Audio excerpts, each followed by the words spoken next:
Okay, so let's take a look at the drums now, what we're doing on the drums. So I'm on the drum custom fader bank layer here. And I'll start from the left. We'll talk about the groups in a minute, but let's go to the individual channels. I've got two microphones on the kick. There's a kick I and a kick O, a kick in and out. So the in is actually inside the drum and it's pointed right at the beater. And the idea for these two channels, what I do is try to get a lot of the high frequency, the attack, the beater click, if you will, on that kick input. The kick out, I want the woof, the meat of that drum, the big boom that's coming out of that kick drum. And by having those separate, you can actually change that. And this is something, especially on the broadcast mix, you're going to want a little bit more of that kick in than typically than doing the kick out, because most people can't hear the frequency or don't have speakers that will reproduce the frequencies that kick drum is actually at. So you got to kind of fudge it in there a little bit. So having more of that high frequency attack in there will actually make that kick sound come out in your mix, and you'll be able to hear that beat and hear that foundation that's being put down.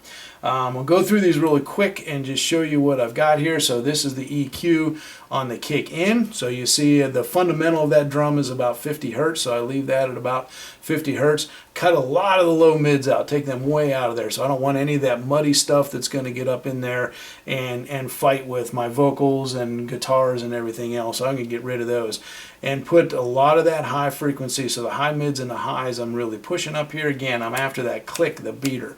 So it's not really going to sound like a big kick drum. It's going to sound more like the high end, and again, that click part of it. Now when I look at the kick out and what I'm doing with it, now I'm really pushing that fundamental frequency. I'm still cutting those mids out. There's low mids that I don't want.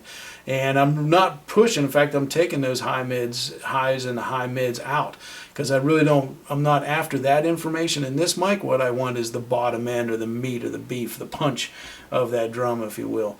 And so that's why how I have that EQ'd. Now, one of the things that I do differently on broadcast than I do down at front of house, the fundamental of that kick drum, and when you have the RTA going, you can see where that is, and it's about 50 hertz.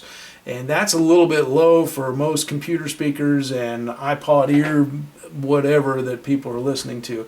So what I do is actually wide broaden this curve out. So I'm taking that low and I'm moving it to the right just a little bit. So that frequency, instead of normally down at front of house, I would have this just pushing the fundamental of that drum so that it comes out at 50 hertz. But what I do is actually move it to the right a little bit and kind of push a little bit of those frequencies up to 60, 70 hertz that are kind of come into where people can hear. And so now you get that kick drum in there, so you kind of push that a little bit. The other thing we've got is some gating on these things. So I'll look at the gates real quick. So there's gates on both of those mics. In fact, on most all of our mics, we've got some gates on there that will cut that signal off. Again, we're looking for eliminating the sound from other drums from the one that you have on that mic. So the threshold is set pretty low. So these are pretty loose gates, and that's one of the mistakes I was making early on, is having my gates too tight. And on a broadcast mix, when you start getting the mix pretty clean, then you can hear those gates opening up and it doesn't sound really good. And so I've really loosened those gates up a little bit, not tightening them down so much. So by loosening them up, I mean I'm dropping the threshold, making it easier for them to open, so they're going to open up very quickly. The attack here is as fast as I can get it. So very, very fast attack, which means as soon as it hears something, it wants to open up that gate, because I don't want to lose that transient. I don't want to lose that attack on the drum, the hit on all those drums. So that attack is very, very fast. The range I've actually adjusted, and this is something that's interesting, because a gate, we think of the gate just shutting the sound all the way off, but most of them don't do that. So the range is how much, when it's open all the way, how much does it close it off? So a pure gate, as we think about it, would close the sound off all the way, but I don't want to necessarily do that, because again, if it has to open all the way up and close all the way down, then I'm going to start to hear that gate actually working, and I don't want it to do that. And so that's why I have that range, the range lifted up a little bit. So normally it's down at like -50, -60, and I brought it up to like -40. So there's still some sound coming through. It's not shut off completely, and it makes it sound a little bit more natural. So that's what we got going on gates on there. So those are gated. The other interesting thing, the gates on this console, over here in this lower right hand corner, they allow us to set a bandpass filter on that gate. So instead of the gate looking at all of the sound information that's coming in there and saying, I'm going to turn on when that sound information gets above a certain level, I'm going to tell it, no, look at the bandpass filter. I want you to only look at information that's at a frequency of whatever I'm going to set. In this particular case, I set it to the fundamental of that kick drum, which is 50 hertz. And so if there's a big snare hit or something, or a big cymbal crash beside it, that's all going to be in higher frequencies, and this gate is going to say, no, that's all high frequency, even though that's a lot of loud sound. I'm not going to open up because I haven't heard anything at 50 hertz where this drum is. And then when you hit that kick drum at 50 hertz, it says, oh, there it is, and so then it opens up. And we set this Q really, really narrow, so really, really tight, so that it's not looking at a broad range of frequencies, it's looking at a really tight range of frequencies. So that makes those gates work really well, and it cuts out a lot of the other noise. And then we do that on all of the drums going all the way across, so all the specific drums, so the snares and the toms and so forth.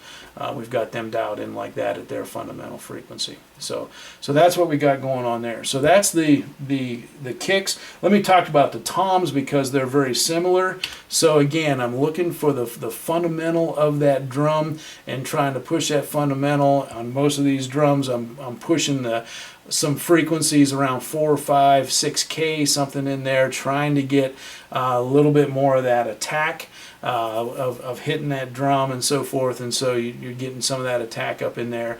Some of our drums ring. Our drums are not tuned very well, and the kit itself doesn't sound good, so we have to do a lot of compensations, unfortunately. But so there's a lot of weird funky things on there, but in general you try to push whatever frequency that drum is and get rid of all the rest of the stuff. So you see we almost always have a low mid cut in all these in there to get rid of those muddy mids and that 3 to 4, 5, 600 range that just gets really muddy. So they're all going to have similar kind of shapes like that, but again, they're all pushing at high frequency.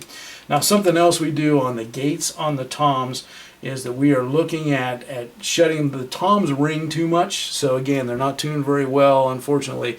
So the bottom heads allow the drum to ring for a long time. And when they start ringing and other drums hit beside them, then it'll actually excite different frequencies and keep them ringing.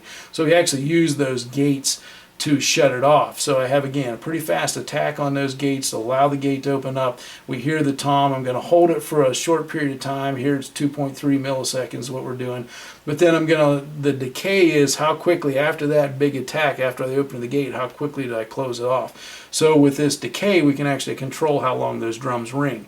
And so we're doing that to keep them from ringing forever. When they hit that tom, that it doesn't just keep going boom and ringing out. So we can actually close it off with the mic, even though the drum itself might still be ringing down there. So we can tighten the drums up like that and not have such a muddy, mushy drum kit. We can actually make them a little bit tighter on the kit.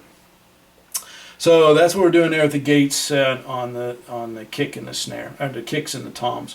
The snares then, the two mics on the snares, which is pretty common. So we have one on the top and one on the bottom. So the top snare, again, I'm looking for that crack. What I want is when they hit that drum, I want to hear that crack coming out of there. So looking at the EQ, I'm going to leave a lot of the fundamental of that drum in there, but I'm getting rid of anything else. So I'm getting rid of all the low frequencies there. I'm getting rid of mids that I don't want, but then the high mids up in here where that crack is, that's what I really want to push, because that's what I want. So I want that attack and that hit. So that 5 to 6K, that's what I'm going for in that. So that's the crack part of it.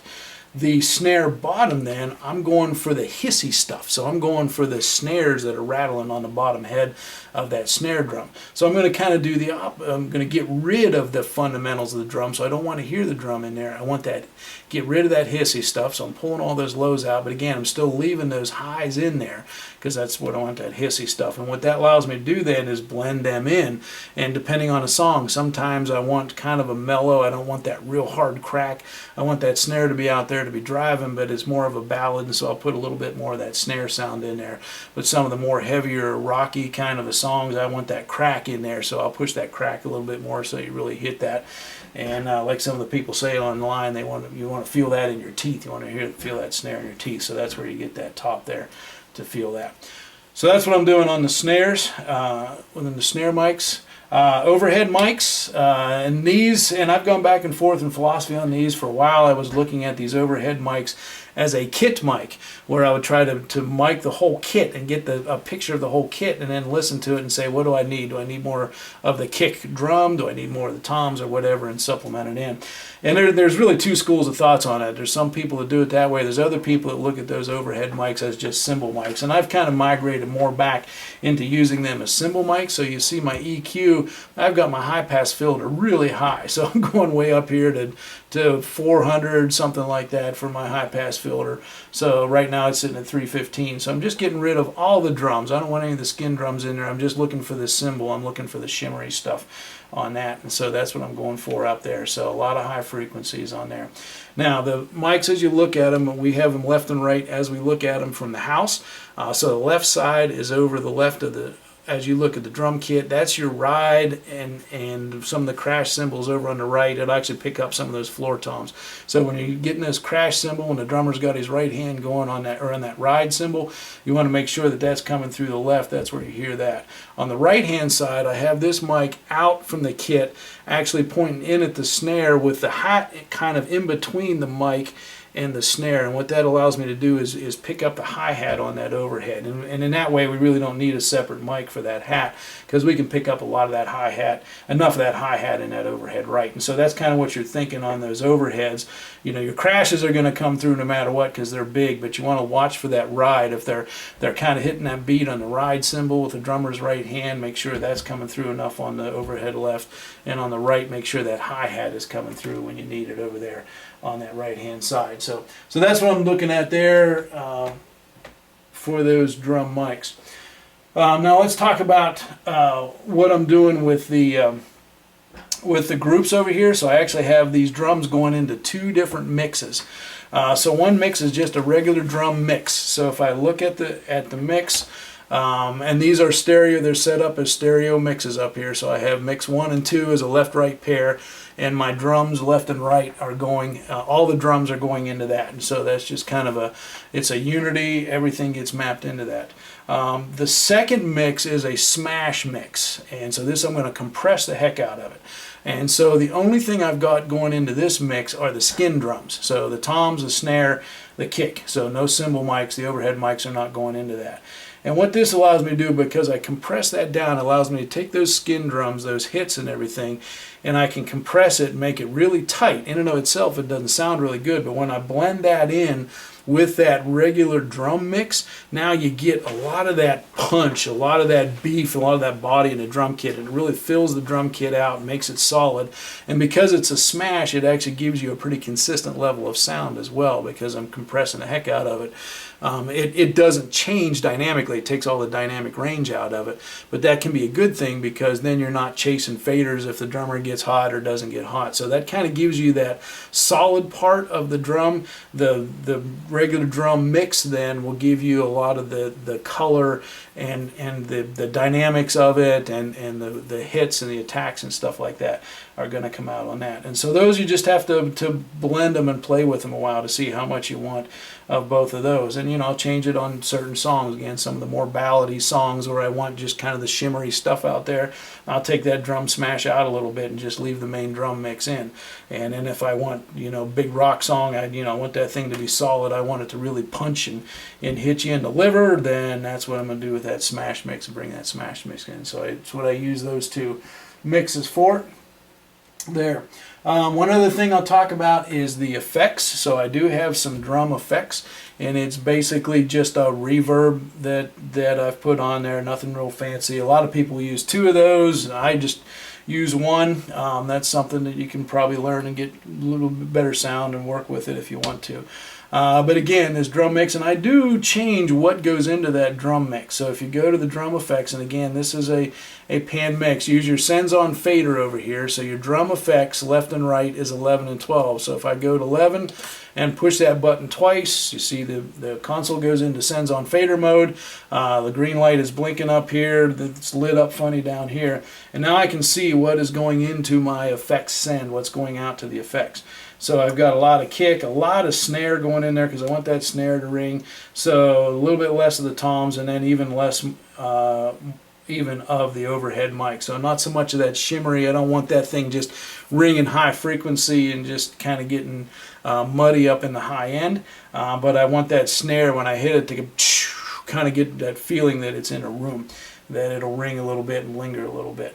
So I'll change the proportion of how much of that goes into that, and then how much of that I mix in with the kit as well. So that's what I'm doing to try to balance that out. And again, different songs will call for a little bit different mix of that effects in there. So I'll ride that up and down as I need it. So that's generally what I'm doing with the drums. So mics and EQs and stuff like that, nothing really crazy and weird, but it's pretty straightforward.